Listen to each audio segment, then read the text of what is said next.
What's good, listeners? All I want for Christmas is more wokeness. Our guest returning live on the Chris College Show, Millennial Talk Show, for Just Talking is comedian Marcus Hawkins. We have something very special at the top of the show, so Marissa, we might as well cue the music. Are you ready? Are you ready, CCS family? Let's get it.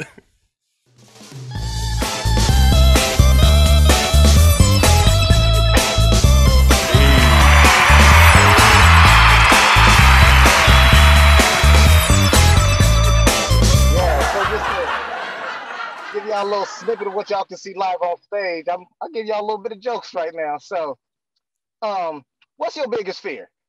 My biggest fear? Butchering people's last names. Okay. We gonna mess up people's last names because I'm not even good at English and that's my first language. So Yeah. That's funny. Yeah, Spiders. That's facts. Spiders. I always share my biggest fear with people because I feel like it brings me closer and people get a better understanding. My biggest fear is losing any one of my front teeth. That terrifies me. Yeah. The main thing is like, I put it together. If you don't have no teeth, you don't have no happiness.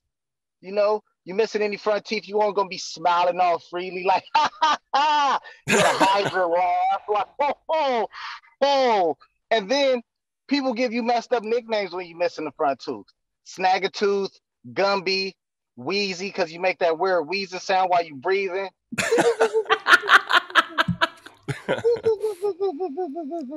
But the main reason it really terrified me, because like I said, people are quick to judge. Like in the Black community, if you losing any one of your front teeth, you smoke crack automatically. Automatically? Is that the truth? Don't nobody ask no other questions like, did your tooth ever grow in? Were you in a bad fight? Did you slip and fall? No. You smoke crack and I can't trust you because if you couldn't manage to keep your teeth, you can't manage to keep any of my stuff. So. Oh. Damn. And then another thing, in the white community, if you miss any of your front teeth, you smoke meth. You're automatically a meth head. So that is very true. Go to any 7-Eleven and there's a bunch of meth heads out there. Yeah. And people quick to judge. You know, some of the sweetest people might be missing their front teeth, but we judge them. I judge people if they missing their front teeth. I can't trust you. Like I said, you couldn't maintain your front teeth. You can't maintain me. So you wouldn't date a girl with missing front teeth? No, that's not attractive. Yeah, but it'll allow you to gum it a little easier. I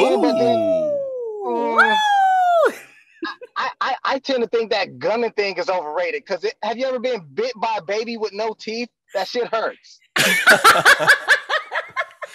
It's still a pinch. Gums aren't soft. Gums are hard. Hey, he ain't wrong. He ain't wrong.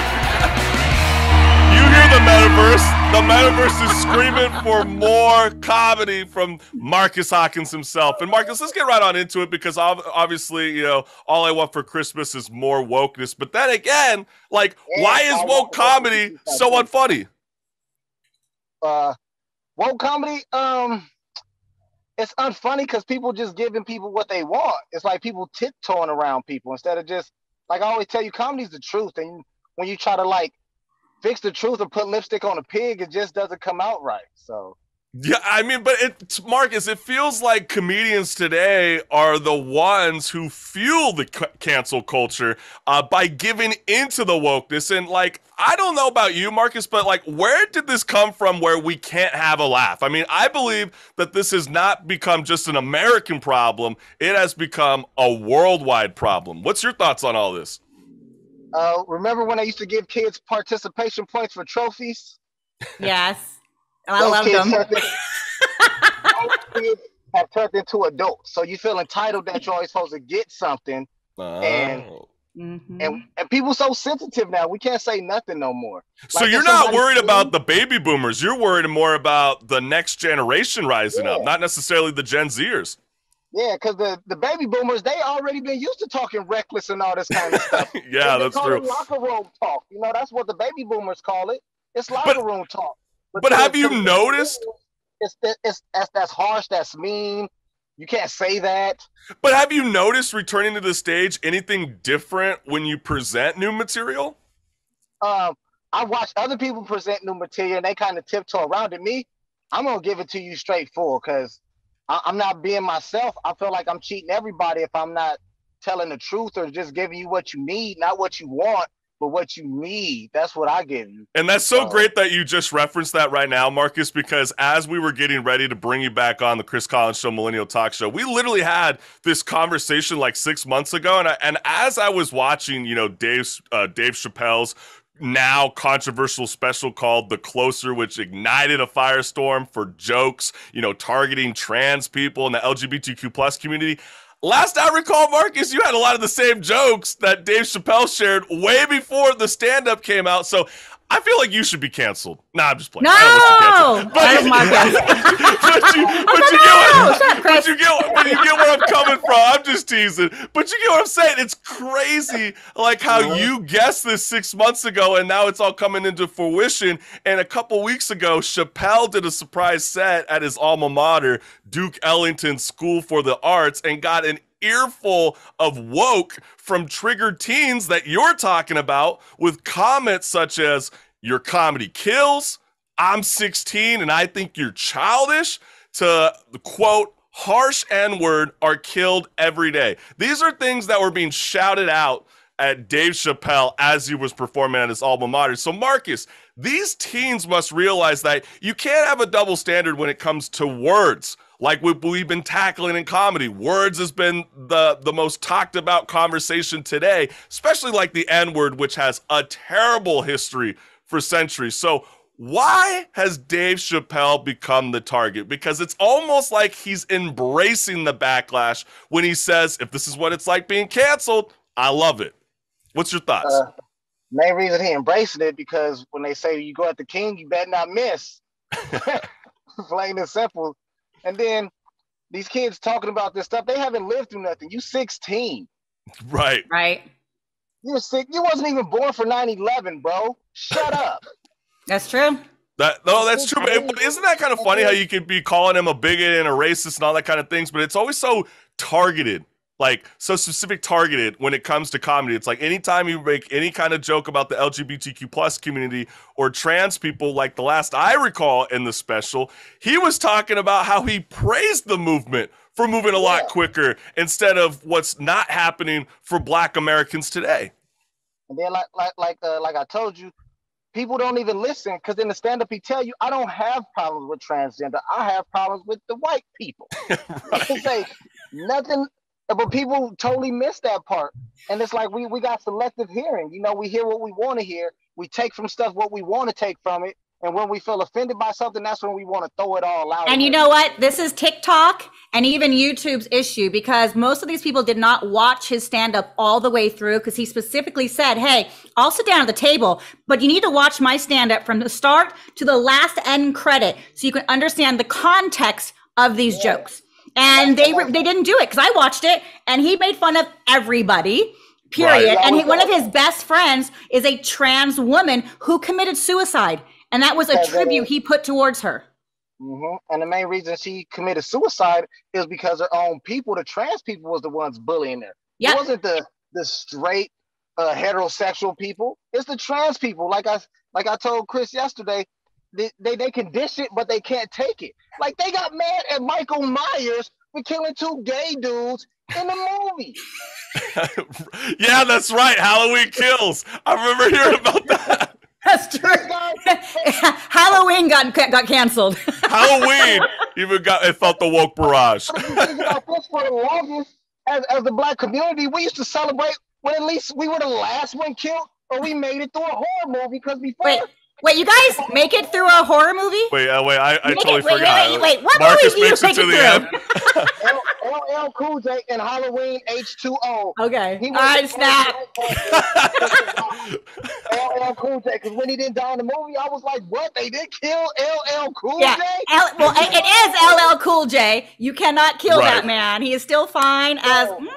But it's almost like they're getting to the point now where it's like, yeah, you know, if we're targeting certain words, like, I mean, we used to joke last year, you know, what if they had a show called Whitish instead of Blackish? Now I feel like 10 years from now, we're going to be critiquing that show Blackish for, quote, bringing in African-American tropes to the mix, which this is actually just celebrating black culture and black lives in America. This is how crazy we have a show called Whitish. It's called Married with Children. You're right.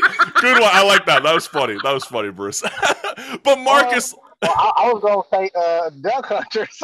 Yeah, right. That's pretty much true.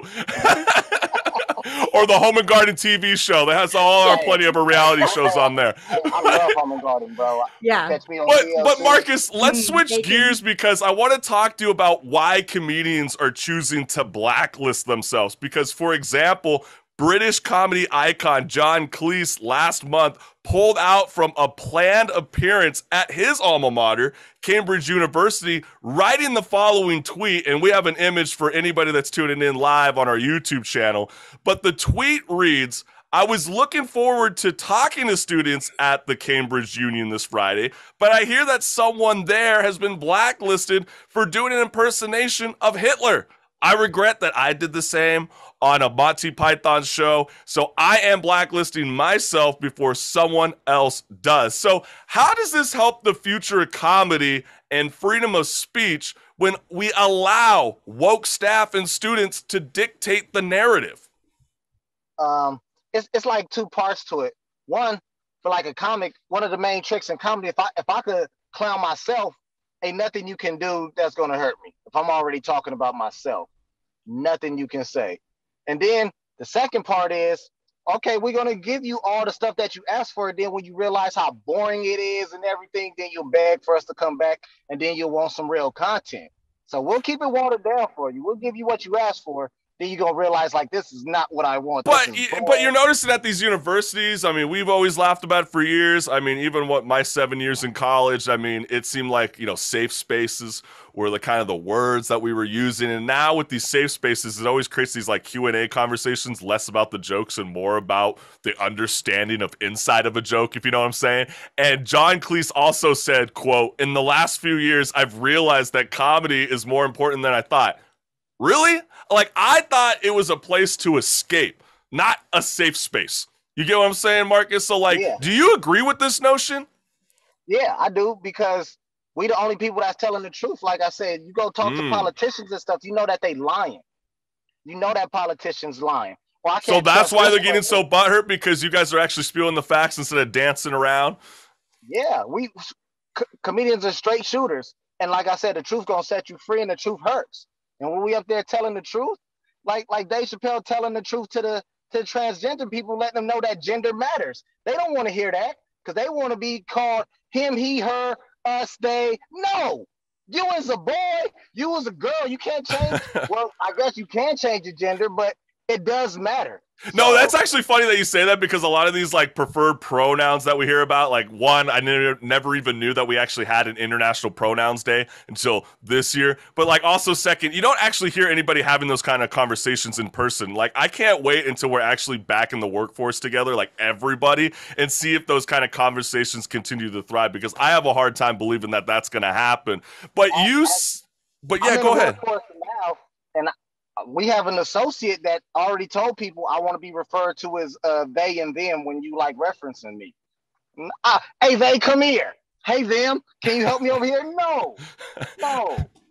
Right. I mean, it's definitely one of those tricky situations. And I mean, you even kind of spotted it right at the top of this talking point where, like, you know, why do you wonder why you go and see some of these latest bits of comedy, or let's say television and film, and why are they so boring? And funny enough, back in May, Marcus, Donald Glover noticed social media discussions from people who were, quote, tired of reviewing boring stuff like television and film, and claimed the fault lies with creators being scared of being canceled. And funny enough, Donald Glover himself feared the woke mob, and he quickly deleted a series of tweets, but luckily, thanks to Daily Mail for keeping the receipts, he wrote the following, and we're going to show the visual up for everybody that's tuning in live on the Chris Collins Show Millennial Talk Show.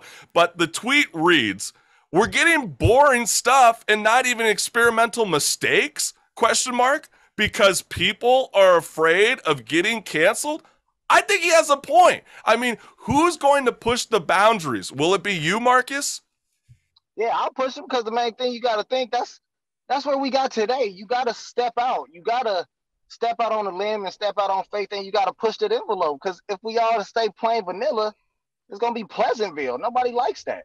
Yeah, and I just think it's kind of funny how, this whole targeted mob is very selective. And you know what Yeah. I find hysterical is how the woke mob doesn't have a clue that comedians such as Louis C.K. and Kevin Hart have been nominated by the Grammys for Best Comedy Album. And remember now, listeners, Louis C.K. is the man who admitted to multiple acts of sexual misconduct in 2017. He quietly released an album this year, and Kevin Hart, who posted a series of his old homophobic tweets a decade ago, felt the pressure to walk away from his hosting gig at the Oscars. So, Marcus, could you imagine? I just had this funny idea when I was talking with my producer, Marissa, about this. It's could you imagine having a Best Comedy Album nominated for Album of the Year at the Grammys? How funny would that be if, you just heard, and this year's nominees are Billie Eilish, Taylor Swift, Drake. Oh, wait, excuse me. Drake has since revoked his nomination, and Louis C.K. has taken his place. How funny would that be? So, what kind of peer jury is reviewing Best Comedy Album anyways? I mean, what's your thoughts on all this, Marcus? Shit. It's probably a bunch of old people.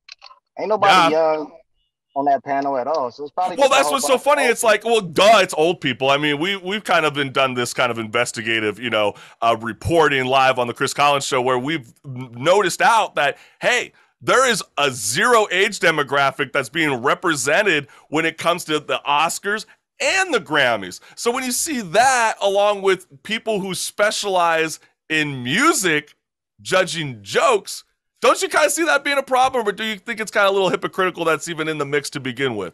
Yeah, it's totally hypocritical. Totally. Just speaking of hypocritical, that one lady who, the writer, Arthur or something, where she from Harry Potter. Oh, yeah. Huh? The lady that accused the guy of raping her years ago. Oh, yeah. And he spent all 16 years in prison, and she had the wrong guy. Ooh. And now she got something that's coming out next week, but ain't nobody bringing that up. It's no big deal. Yeah, I mean, that's why I find it when I was referencing with you earlier in this interview, it's it's weird how certain comedians like Dave Chappelle get targeted. I mean, we even saw it with Chris Rock. I mean, obviously someone like a Louis C.K. should be targeted. I mean, but it seems like people are less targeting these comedians for what they do in their personal lives. I don't know if he should be targeted as far as having his own. Because the thing is, who he is. Yeah, his personal life compared to not his jokes should be gone through either police or his own lawsuit. But who his is his jokes. I don't listen to CK personally. I don't find him funny. You know what I mean? But that's why I'm against cancel culture saying, oh, how you are, then nobody should listen to you. Absolutely. As a woman, he should go to jail or have whatever his issues are. Or due process. I mean, I think that's the beautiful thing about America. Due process, right? But you should be judged for your personality. But why are we comparing comedians like politicians today? Just because you stand on that grand stage and you rock a mic? Last I recall, anybody can do it. Now, anybody can't do it, but anybody with a microphone in their hand, people seem to glorify you. When you on stage in front of people, because back to the fear thing, one of people's biggest fears is speaking in front of a crowd. So if I'm over here controlling the crowd, you're in awe to me wow, this guy is amazing.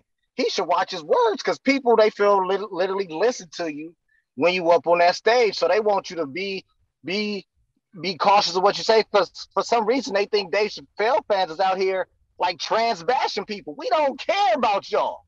Right. At all.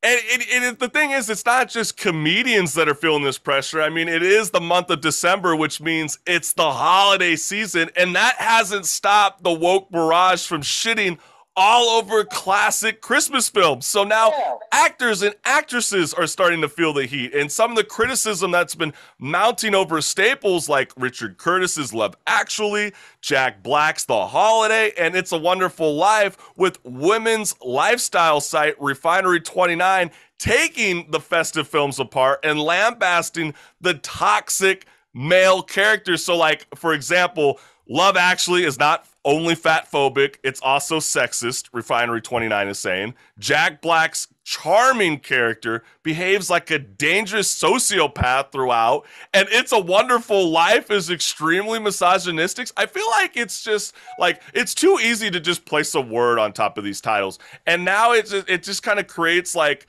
this void of, like, why are we having a bunch of snowflakes now?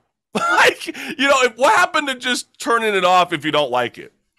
Because people ain't got happiness and they ain't got nothing to do. If you got something to do and keep you busy and you ain't got time to be complaining about stuff, remember when, like, our moms would be complaining about stuff and start questioning stuff, then our dads would just grab them and take them away? Right. Yeah, right. Like, who's playing on the PlayStation 4 today? No, it's my turn. He had it out. No, nobody's playing it today. Yeah, so, you know? like dad will come and take your mom away when she's asking all these questions. These people need somebody to come take them away when it's like, what do you mean by that?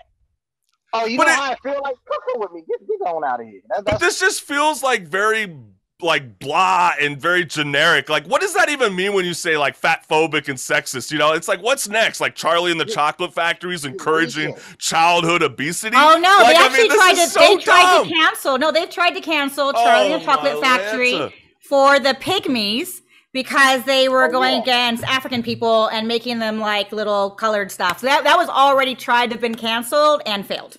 But who thought that when they watched these films? Do you, Marcus? No, Professors. I was wondering who the hell was eating and killing the Oompa Loompas. Right. I think that's what most kids are thinking. They're not thinking about what the real skin color behind the Oompa Loompa is. What is that monster that is eating the poor Oompa Loompa? Oh no.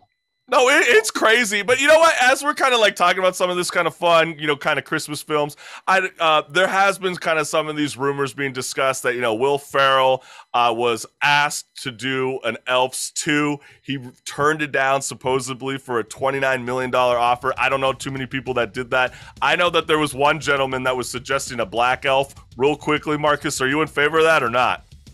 Hell no. Why? Why no black elf? I'm all down for a black elf. I'm kind of with Marcus. I feel like Will Ferrell was elf. A black elf ain't nothing but a modified slave. We passed that. Damn. Oh, I was just put in my place. Damn. In my place. Wow. You heard it first from... You're still working for a white man. That's true. With no breaks. No overtime, no breaks, no days nada. off. No. Even when Christmas Day is over, you got to start working the next year. Marcus Hawkins. Wow, I was just put in my place real quickly on that one. Thank you, But Marcus. hey, Marcus Hawkins, it's been amazing always to have you join us live on the Chris Collins Show, Millennial Talk Show. Much love, man, and we will see you around most likely in the new year, brother.